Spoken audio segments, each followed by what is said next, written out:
All right, let's get this over with. I just got done watching Breaking Dawn Part 1. Part 1. Did this really need to be split into two parts? This is continuing a trend that needs to die in Hollywood, where they are taking these adaptations of books and splitting them up into multiple parts. With The Hobbit, I can forgive that because at least they have the excuse that they have other material to draw from aside from the main book. And at least the material that they add serves to deepen the world.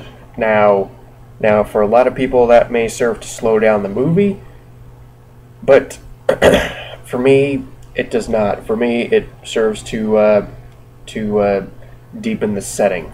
But for stuff like Harry Potter and Twilight and the soon-to-be released Part 3 of the Hunger Games trilogy, they have no excuse because they have not convinced me that that these needed to be split into two parts. This could have easily been about a 2.5 hour movie with parts 1 and 2 combined. I could have easily okay, well, I don't mean to compare this to Harry Potter and the Deathly Hallows Part 1, because that movie is a lot better than this, even though that movie is very boring too. But the thing with Twilight is that this movie, even someone who is not as much of a film aficionado can easily tell where the padding is. It is very easy to tell that they stretch this thing out well beyond the length that it should have been. If I were shooting this movie, it would have been an hour tops. Because really the only reason why this is how long is this thing?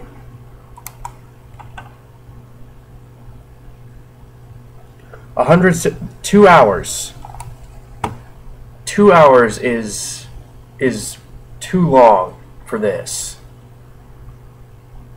I complained about New Moon being too long and nothing happening in that movie.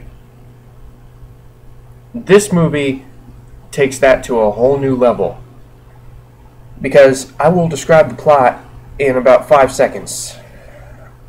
Bella and Edward get married. Bella gets pregnant. She has a demon baby.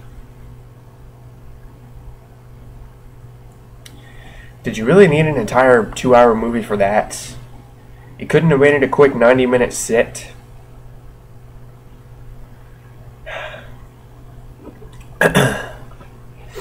The pacing in this is just...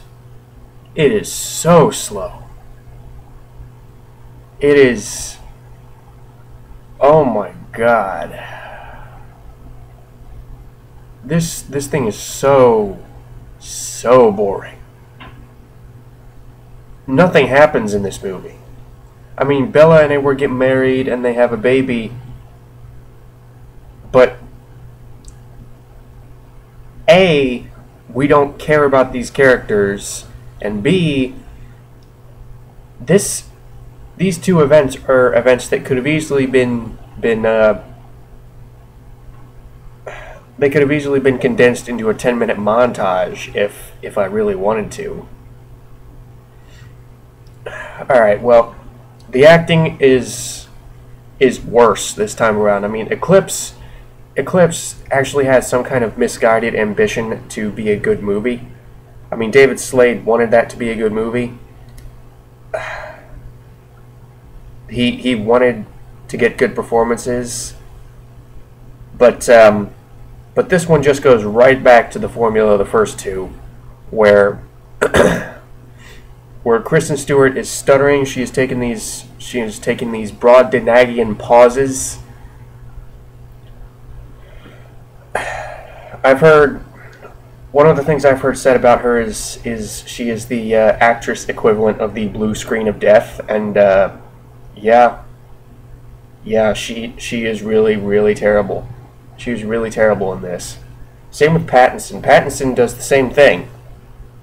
He doesn't even try anymore. He's just right there with her, just kind of staring. He's not acting, he is staring.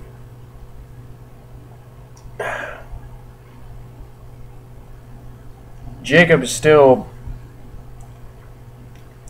one of the things. One thing that has gotten relatively minor in this movie is the fact that Bella still feels the need to lead Jacob on even after she is married. And you know what? Edward actually kind of contributes to that, because he invites Jacob to the wedding, and kind of sneaks Bella away from the wedding, away from all the guests, to have a private dance with Jacob. Really, you have to continue to string this poor guy along.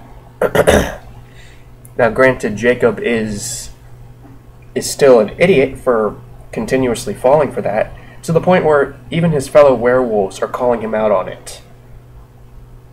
Like at least when Bella's a vampire, you can stop obsessing over her, and he's not hearing any of it. He's still yeah. Well, at least I'll get to kill Edward. Get over it. Get over it.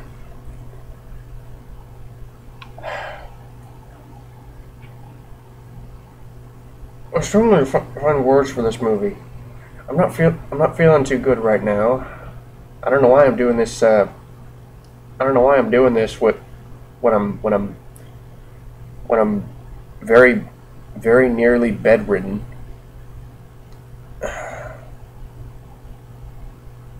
So, once again, the only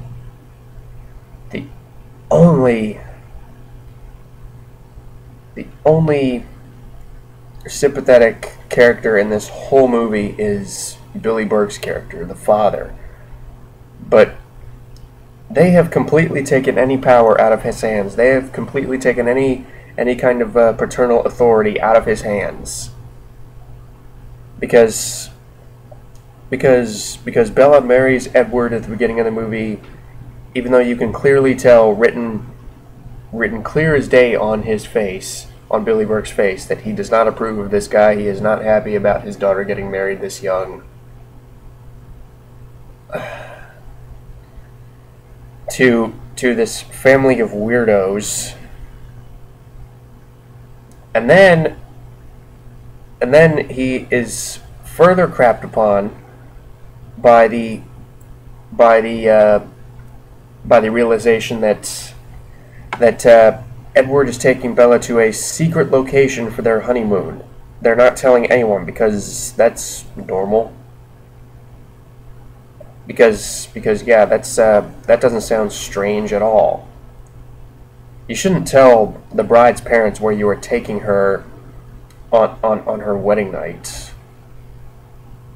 And Bella's going along with it. She has no objections to keeping secrets from her loved ones anymore. She is, God, this unlikable little toad. So again, the rest of the movie, they kind of occasionally call up Billy Burke's character and kind of say, like, oh, Bella can't come home yet because she's going to a Switzerland hospital, and he's just like, but no, you can't, and they don't even hear about it. They just kind of hang up on him. I don't know why he cares at this point. You know what? He could easily disown his daughter. He can easily cut off all ties with his ex-wife. He could easily start his life over.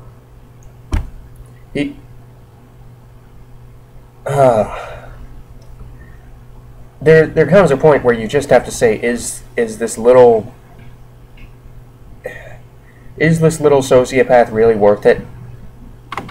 I mean, I know she's your daughter, but she's a piece of work. She is so unlikable.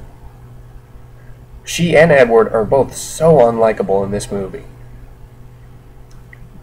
Because, okay, I'm not even going to bother getting into the other performances because the other Cullen people barely show up in this movie. The other vampires, they barely show up in this movie. They're just kind of there. They're just kind of staring. They're looking. Some of them actually look constipated. This movie. Going back to the pacing, the wedding takes so long.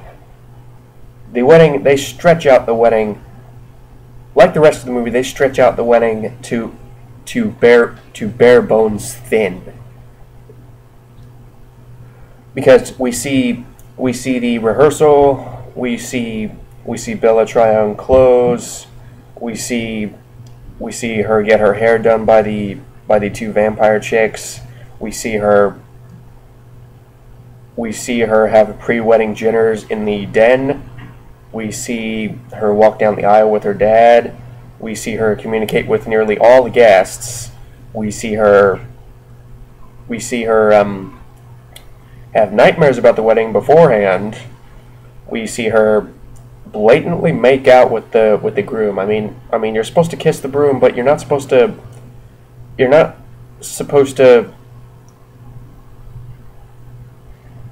I don't think you're supposed to show tongue in a wedding. I could have sworn I saw some tongue when Edward and Bella just unload on each other when the guy says kiss the bride.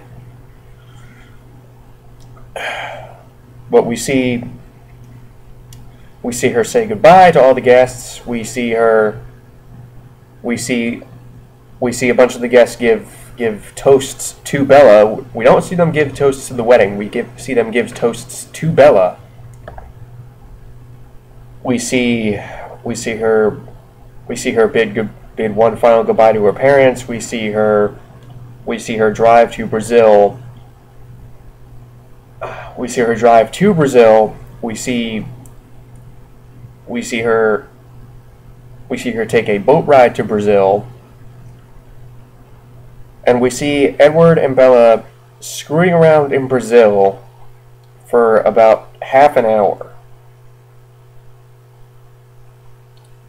Half an hour of nothing going on. Half an hour of Edward just kind of saying like, no, I can't have sex with you, Bella, because I'll hurt you. I'll hurt you. Look at these bruises. Look at these bruises. Oh God, I'm such an abusive boyfriend. And Bella, being the sick little freak that she is just like, no, I liked it. I liked it. Let's do it again. And he's like, no, I can't. And she's like, please. And he's like, oh, okay. and they just proceed to bang each other's brains out for half an hour, and then shock. Pure shock when it turns out that Bella gets pregnant.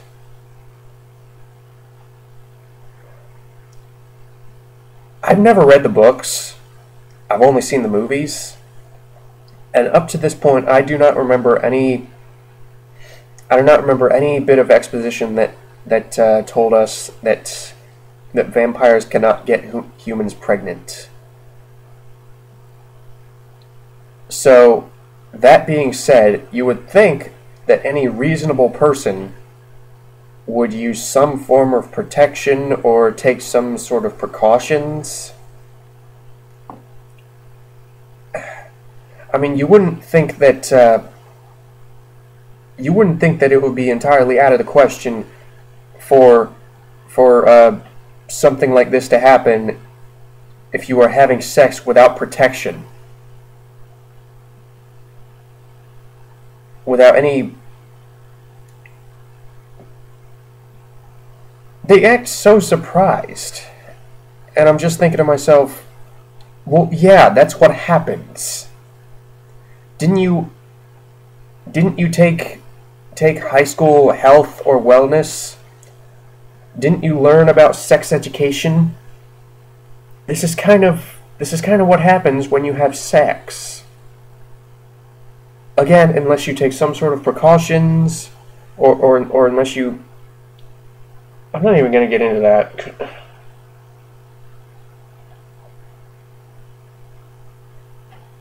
Maybe the books gave some sort of explanation. Maybe the books stated flat out, vampires cannot get humans pregnant. But the movies up to this point, as far as I remember, did not.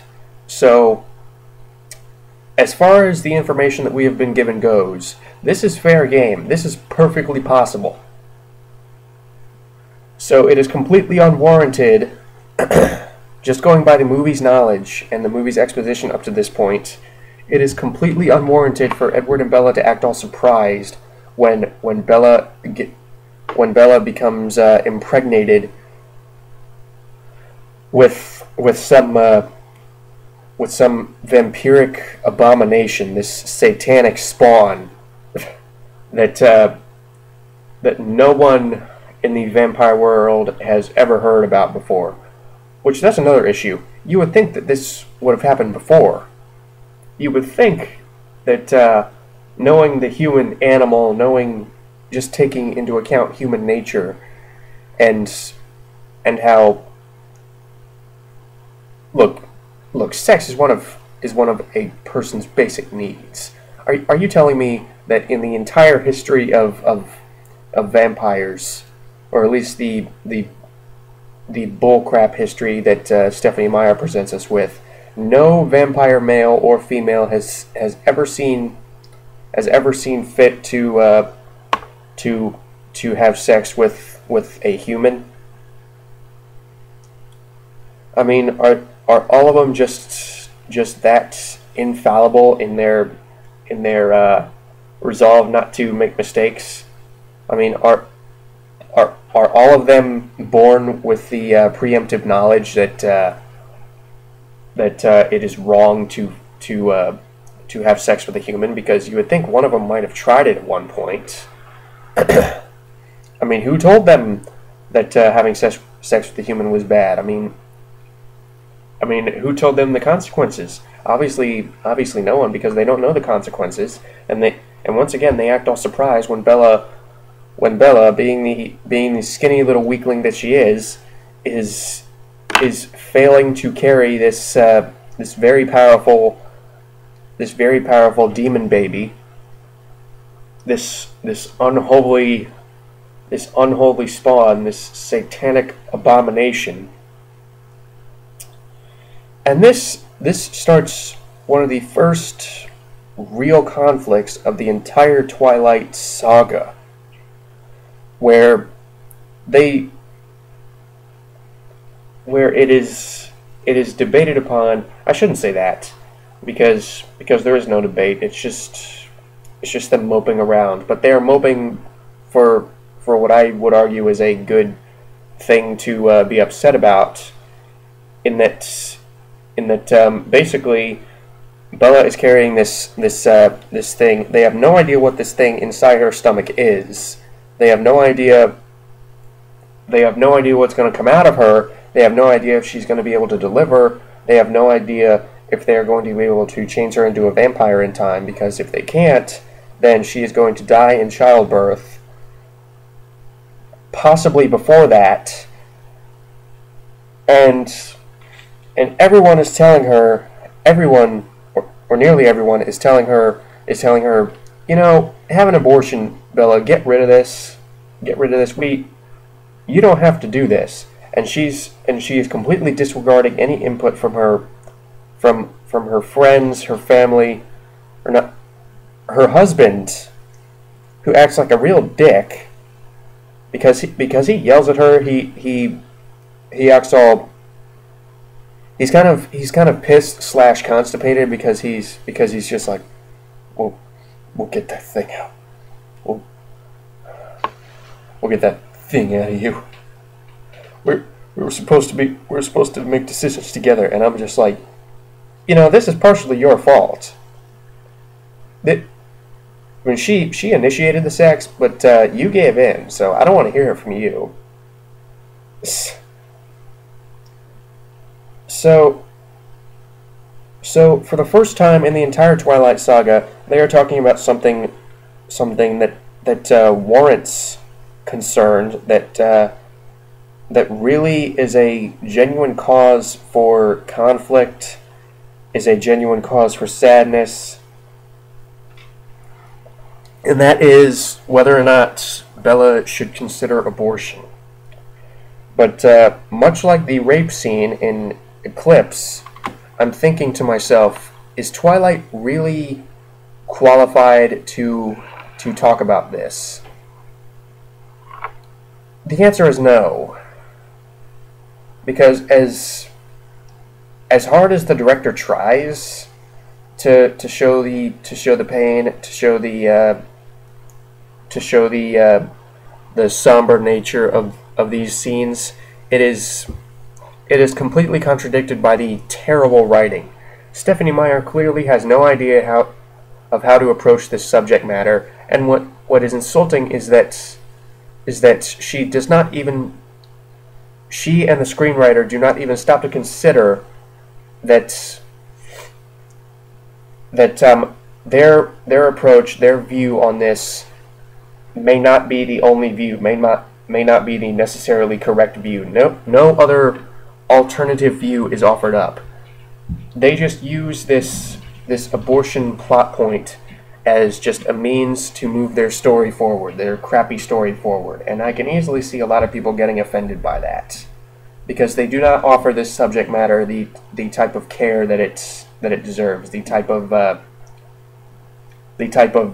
spine-tingling seriousness or the weight that someone in their right mind would afford it. So I'm kind of torn on this because, like I said, for the first time, something of actual consequences is happening. But at the same time, you're taking this very real-world problem and then just disgustingly simplifying it to this. You were taking this very serious issue and you're bringing it into your really crappy story about goofy-looking, sparkling vampires and fake-looking CG wolves. Really? You really want to go here?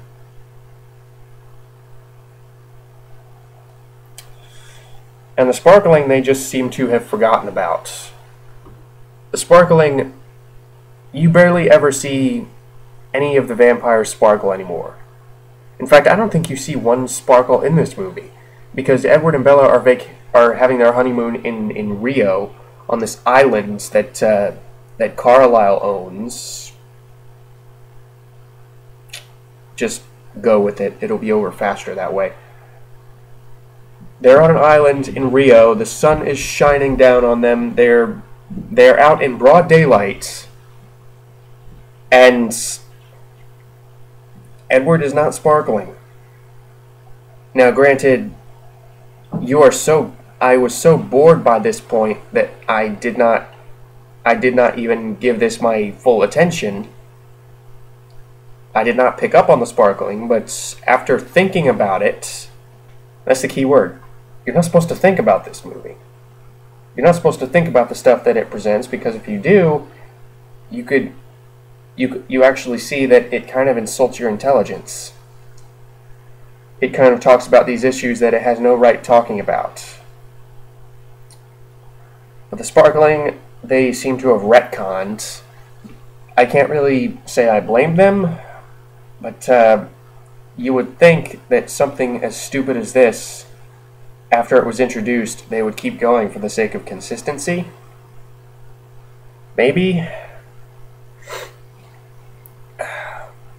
But for some reason the wolves go and the other wolves, not Jacob. Jacob once again, like an idiot, is basically, he abandons his wolf pack. He abandons his wolf pack and goes to join up with the Cullens because the wolves basically say Edward did this to Bella. They have violated the treaty. The treaty is void. We have no idea what this thing is going to grow up to be. And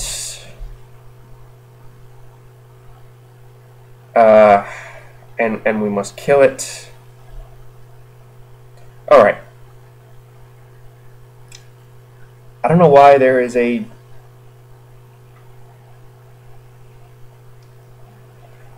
Honestly, they kind of have a point. Because they state multiple times that they have no idea what this thing is inside the uterus. They have no idea what this thing is. And you know what would have kind of sold me on not just their willingness to kill off this character, but also their resolve to show how dangerous this thing is. They should have pulled an Alien. They should have done like that scene from Alien where you know how the chestburster, hence its name, bursts out of John Hurt's chest after the facehugger released a parasite into his body. They should have done that. They should have had this crazy monster burst out of Bella's stomach, blood everywhere, and just go on a killing rampage and kill everyone. That would have been a happy ending right there, because it would have excised basically all the characters I don't like. It would have ended this series early, and it would have proven their point that this is a real cause for concern. How we have no idea how dangerous this thing is going to be, blah blah blah blah blah. Now, this movie probably wouldn't have been so popular with its demographic if that happened, but I say once again, screw their demographic. Make something good out of this. This director, I have no idea what this director has done, but I know what he's done since then. He's done The Fifth Estate. So I can tell that this is a director with some type of ambition. So if, once again, I implore you, disregard the source material and make your own thing out of this. Please. Please, because you can make something good out of this. Just fire your screenwriter. Fire the screenwriter from the other movies. Excise Stephenie Meyer from the filmmaking process, and just go nuts. Make it really. You know what? For all I care, you can make it really cartoonish, like an Evil Dead movie. You know. Like after the vampires get ripped apart, you can have their decapitated limbs. You can have their severed limbs and decapitated heads still trying to kill people, like the Evil Dead zombies. I'm getting really sidetracked, but that's what this movie does. So little happens in this movie that it is very easy to get sidetracked. There were so many points in this movie where something was happening, and I was just like, I don't care. I don't care, because honestly, what have Edward and Bella ever done up to this point that warrants you to be happy for them at their wedding? At a wedding that takes 40 minutes, 30 minutes, and then subsequently on their honeymoon, which takes another 30 minutes.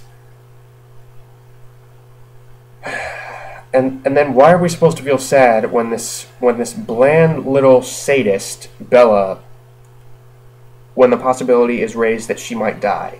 If anything, that is a cause for celebration. I don't know. This movie, I can easily see someone saying that this is the worst of the Twilight movies, and that wouldn't be entirely unwarranted.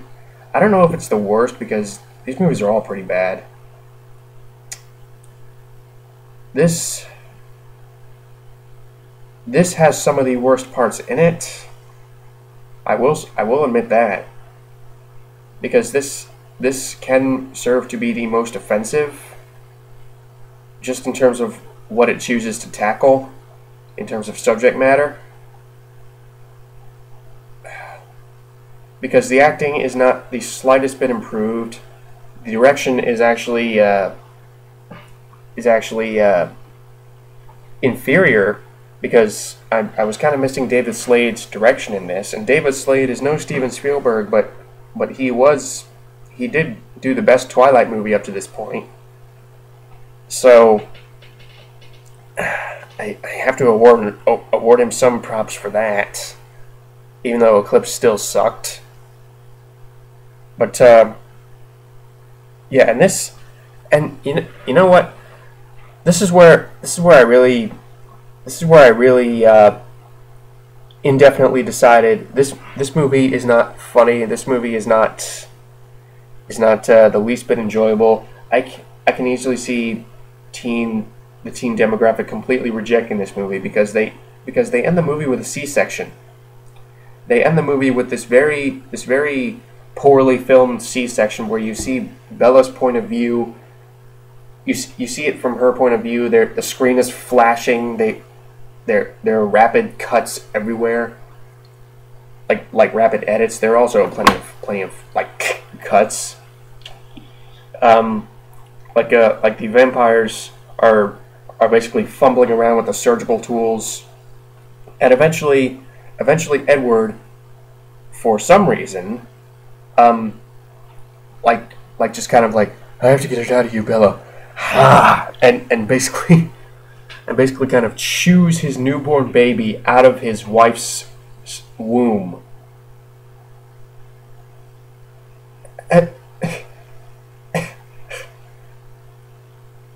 You would think, this could be me thinking too deep into it again, but you would think in the numerous decades that Edward and all these other vampires have been alive, you would think that maybe at one point they would think about furthering their education. You would think that maybe they would, considering that they drink blood, they might want to get some sort of medical training. They might want to get some sort of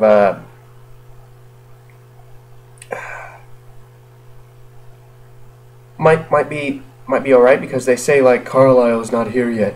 Carlisle is the family doctor, the patriarch. But I'm just thinking to myself, you spent all these years just going to high school, not furthering your education in the least, just kind of sitting there twiddling your thumbs in high school science class, not thinking about, hey, I might have use for a medical degree considering I drink blood. But no. So you see this very kind of unintentionally funny scene where Edward is holding this newborn baby, and he's saying to Bella, who is dying at this point, I wonder why. Having your husband chew through your stomach with his vampire teeth might do that. Might cause a bit of massive blood loss. But you see Edward holding this newborn baby who is covered in gore. Again, teen demographic might love this. You see Edward holding this baby covered in gore, and he's saying to Bella, look, Bella, it's your daughter. Her name is Renesmee. Renesmee, the dumbest name ever. The dumbest name ever. Bella earlier in the movie says, like, I was playing around with our mom's names, Renee and Esme, and I was thinking,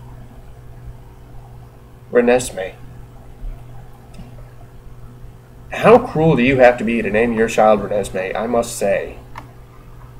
But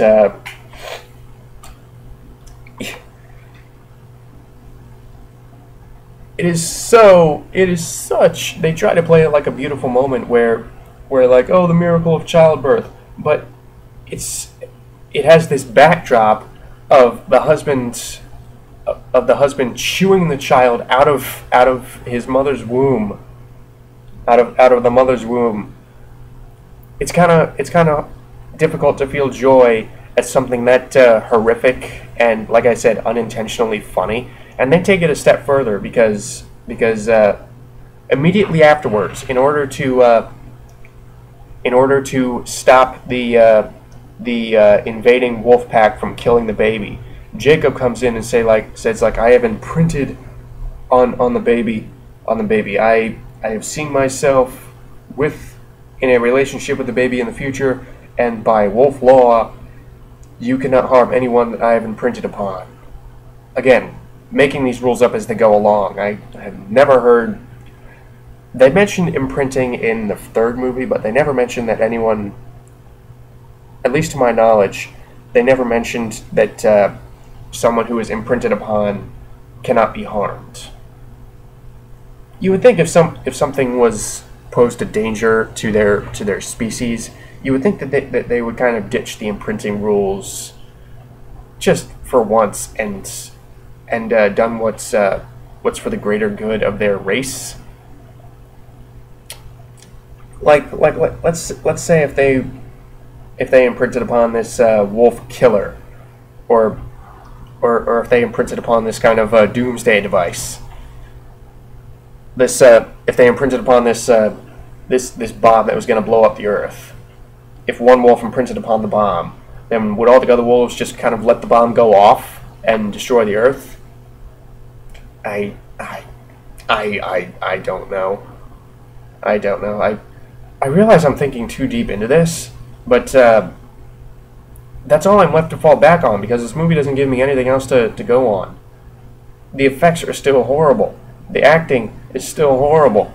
The music has gone back to being horrible. I actually kind of complimented the music in Eclipse.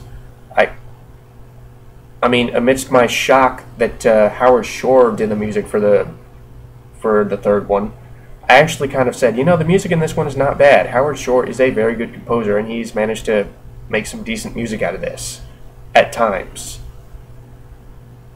But this brings Carter Burwell back, the guy who did the music for the first Twilight movie.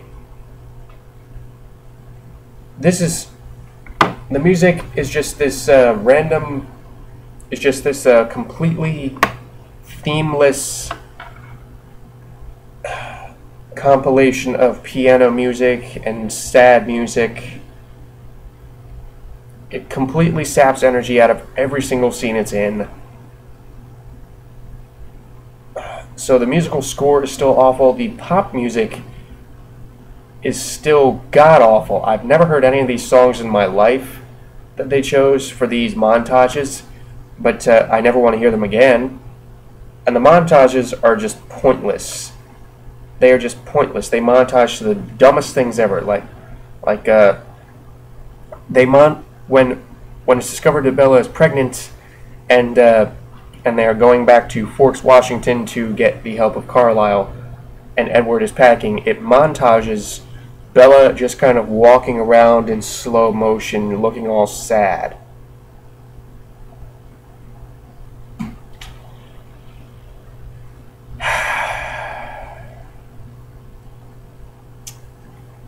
This might be the worst of the Twilight movies.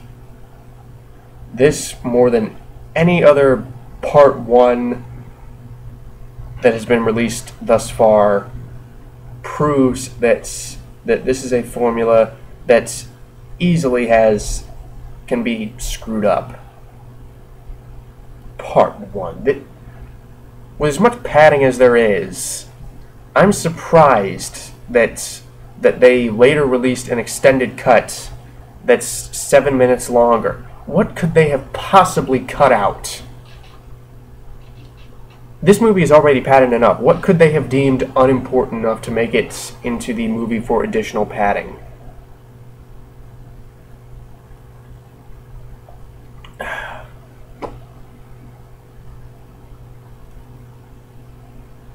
This movie sucked. The acting, atrocious. The effects, laughable. The story, god-awful and overambitious. The pacing, extraordinarily sluggish. The the music the music teeth-grindingly pretentious and energy sapping. The pop music for the montages, some of the worst in the series.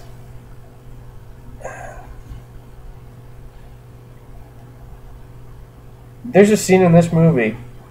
There are many scenes in this movie, but one in particular. This is where, like I said, one of the scenes where even someone who is not a film aficionado can pick out that this movie is stretched way beyond what it deserves to be. There's a shot where Jacob is going to the Cullen house, and he's just kind of casually strolling up to the house. He opens the door, and he walks into the house, and you see him walking up the flight of stairs. He's not walking fast, he's just kind of casually, just kind of walking like that. Why did we need to see that? Like, that's right, go this, like,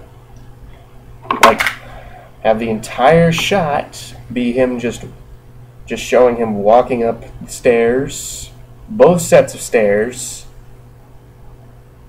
We will pad this schlock on for as long as we can. Don't watch this movie.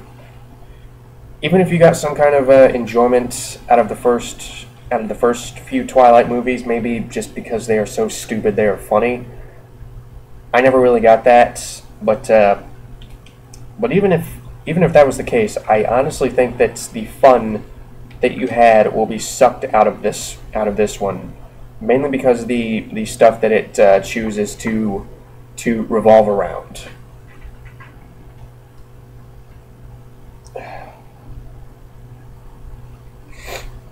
And even if you are a genuine fan of these Twilight movies, I think there is a much... I'm probably not the first person to state this, but I think there is a much bigger risk that you will not like this. That this will rob you of that kind of teen girl fantasy aspect that the first few movies had. I mean, I think you will not. I don't think your dreams will be as fulfilled this time around, because it does deal with very real subject matter. Goes pretty far for a PG-13, especially with the C-section scene.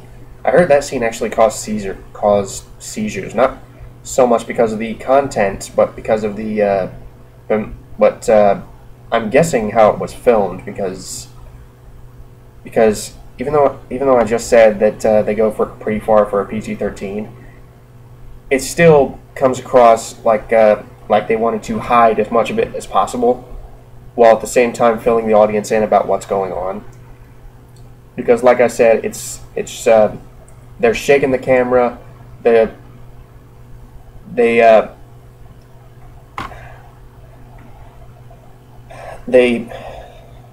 a bunch of rapid cuts. It's all very in your face. It's all filmed very extreme. There's crunching and squishing sounds. But I've rambled on about this movie long enough. This movie is not worth any of your time. It is not worth the 2 hours that was spent making it, or that was spent watching it. It was certainly not worth the extended cut that they released sometime afterwards. It's just a very, very, very depressing experience. This movie elicited nothing from me except the occasional, aside from the usual boredom taken to a new level, this movie only elicited disgust and kind of this insulted feeling, like the feeling that I've been insulted. Yeah. One more. One more to go.